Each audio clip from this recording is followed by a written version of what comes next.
বৈশাখ মাসে যাদের জন্ম তাদের বিশেষ বিবেচনা না করে এবং ভালো রকম না দেখে শুনে কোনো রকম বিবাহ করা উচিত নয়। বিশেষ করে শ্রাবণ অথবা আশ্বিন মাসে যাদের জন্ম এরকম কোনো মাঙ্গলিককে বিবাহ করা তার পক্ষে অত্যন্ত হানিজনক।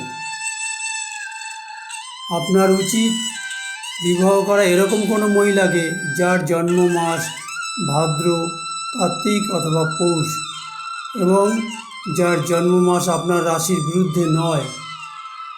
আপনি যদি স্ত্রীলোক হন তাহলে আপনার বিবাহ করা উচিত এরকম কোনো পুরুষকে যার জন্মরাশি মেষ, সিংহ অথবা ধনু এবং যার জন্ম মাস শ্রাবণ, আশ্বিন অথবা মাঘ নয়, নতুবা আপনার বিবাহ জীবন সুখী অথবা কষ্টদায়ক হতে পারে।